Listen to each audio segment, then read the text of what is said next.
Well, what about energy in Colorado? Isn't it good to know that the Colorado Public Utilities Commission is on your side to make sure you don't pay too much in rates? That's because that's their job. To talk to me about it, Amy Cook, who is our Executive Vice President at the Independence Institute, also runs our Energy Center. So tell me about the PUC, first of all. These guys are appointed by? They are supposed to be neutral regulators, and they are appointed by the governor. Then, as sort of the consumer watchdog group, you have the Office of Consumer Counsel, which is supposed to really be the intervener on behalf of ratepayers. Well, the idea is that a power utility, it's not like you have a whole lot of competition. You have none. You know, so I plug into Xcel Energy, and it's not like I can go plug into some other system. So if somebody offers me a better rate, I can't get it. Right. No, right. Well, nobody can offer you a better Right. rate. You don't have any choice. They are a state-sanctioned monopoly. And with that comes this, I would say, an implied contract that they will provide low-cost, affordable, reliable, abundant electricity, and the Public Utilities Commission, sort of in exchange for this, for a market, a dedicated market to Xcel in exchange, the PUC then regulates on behalf of Coloradans. Is the agreement something like this? Listen, you agree that every time a customer turns on the light switch, there's going to be electricity there. In exchange, we're going to guarantee you always have a profit, right, and you never need to worry about competition. Yeah, you're going to have a rate of return. But our job is to make sure that you don't gouge these people, because right, there is no competition. That's what it's supposed to be. And there's supposed to be a healthy tension. There should be a healthy tension between the Public Utilities Commission and Xcel Energy and any regulated monopoly. There should be a tension. There should be a tension between the Office of Consumer Counsel and the Public Utilities Commission. And let's not forget, the Office of Consumer Counsel is also appointed by the governor. So when Xcel Energy dropped an application for this massive wind project, they did it on the 13th of May. Now, on the 12th of May, the day before they dropped the public application, there is our governor, who, remember, appoints the Public Utilities Commission, commissioners, and appoints the Office of Consumer Counsel. He's standing shoulder to shoulder with Xcel Energy in support of this massive wind project that is now going to come before his appointed regulators. One step ahead, because I can't go as fast as you can go. I've been doing this too long. Basically, you have the PUC. And you have this Office for Consumers. They're there to protect us. Yes. And so when... Well, they supposedly are. When Xcel decides to get a little too greedy, they're the ones who go, whoa, whoa, whoa, you can't do that. We're going to intervene. And intervening is a legal term saying we're going to stand up for ratepayers. Right. And we're going to take our case to the PUC and not let the PUC give you that rate increase or put forward a project that's going to be too expensive. But the system seems a little rigged in that you've got the governor who appoints the PUC, the governor who appoints the people who protect us from Xcel, and then doing a photo op saying, look, Xcel is doing this wonderful wind farm. Now tell me a little bit about the proposed wind farm. $1.3 billion, 95,000 acres spanning 5 counties, 90+ miles of transmission lines. What that 300 industrial wind turbines, that is what they call nameplate capacity generation is 600 megawatts. In reality, it's 200 megawatts. You could build a gas-fired power plant, well, if you could get a permit for a coal one, you could build something that actually produces much more electricity for a whole lot less money and not need 95,000 acres of land to do it.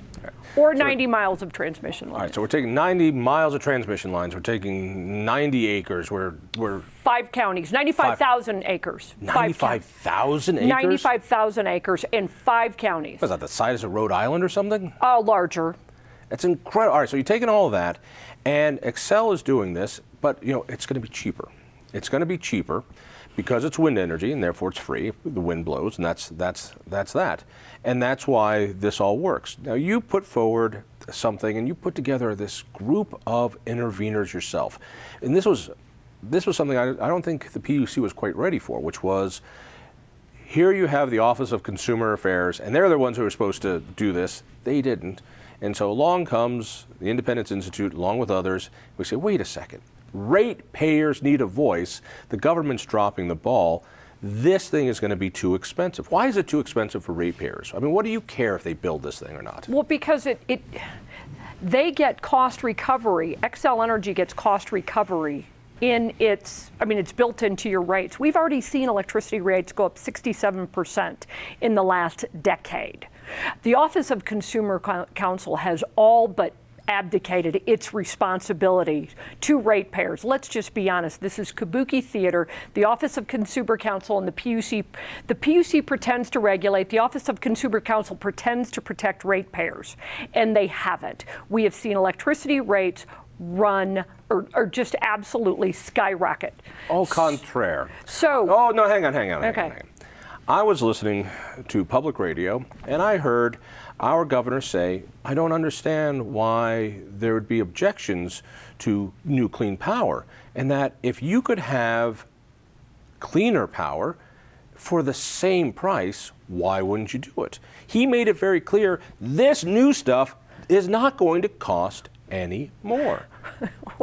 Well, then he is defying economics. Listen, if we could get new electricity for free, wouldn't we all do it?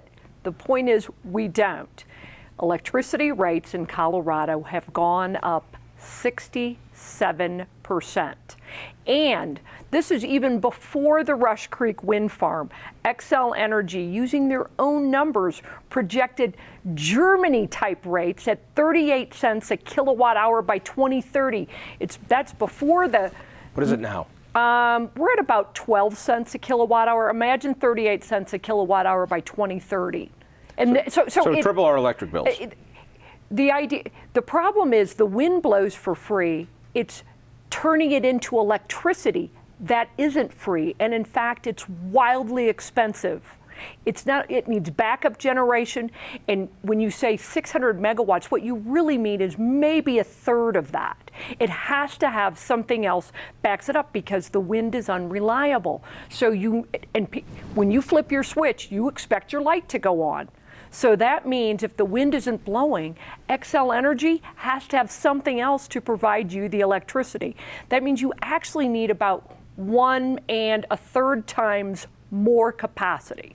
Which is why there's so many oil and gas companies that like wind energy, because every time there's a new wind farm, they also have to get a new power plant made out of natural gas, usually, sometimes coal, that is the backup for it. Coal. It used to be coal, but now it's always a natural gas plant.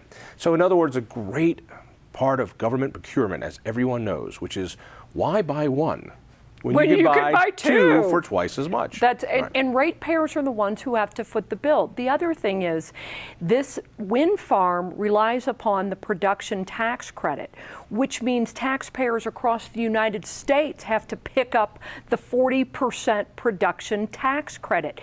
There is nothing free about wind power, about electricity that comes from wind, and there's nothing free about $1.3 billion that ratepayers are going to have to foot the bill on a wind farm. Let's get back to the story now.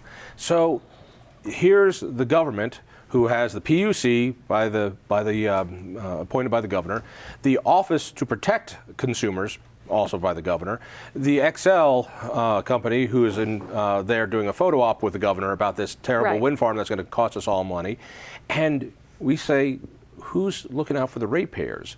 So a coalition is put together from Independence Institute and others. Who is this coalition of ratepayers? It's residential, commercial, there's industrial, agricultural, and then we also got a principled environmental group that actually gets that wind is more dangerous to wildlife than natural gas. So we got an environmental group. It's kind of hard to love birds and wind farms at the same time. Well, also just the amount of land that is required for a wind farm versus a well. I mean, where would a bird rather live? I mean, especially a raptor. So it was a raptor group. So we put this coalition together, and let me say, it wasn't all that hard to find ratepayers concerned about what's happening to their electricity rates. What is hard is not just, you can't just be anybody and intervene at the Public Utilities Commission. It is not an easy thing to do. It is actually a lot of legal heavy lifting to get to be an intervening party at the Public Utilities Commission. And one of the arguments we put forward is that the Office of Consumer Counsel really has not represented this group of ratepayers, which is why we got to be interveners. But unfortunately, what happened? So, I mean, the idea was it would really be nice to stop this project, or at the very least, I would think, find a way to say, you know, we're going to, if there's cost overruns, if this is going to cost more, we're not going to pay for it. Maybe the investors at Xcel should pay for it. What happened? So real quick, there was one of the reasons we also intervened is because this Xcel required or requested an expedited timeline, and there is no way for this to be thoroughly vetted. So we said, listen, if you guys are going to go ahead and rubber stamp this, which we know you are, please at least put protections in there for ratepayers. It seemed like a reasonable request, and that included that if there were cost overruns, shareholders would have to pick up the tab. The other one was an independent audit by an outside company that just looked at to see if Xcel's assumptions and cost projections were real. We were denied on all of those. So in other words, we tried, we couldn't get it stopped, we couldn't get ratepayer protections, we couldn't even get an outside audit firm to see if what Xcel claims to be true will be true in the future. It wasn't in the settlement. We stated an opposition, we gave an opposition statement, and we'll see what happens. To find out more about that, go to independenceinstitute.org. Thank you, Amy. Listen for me on KHOW Radio. Tell a friend. We'll see you next week.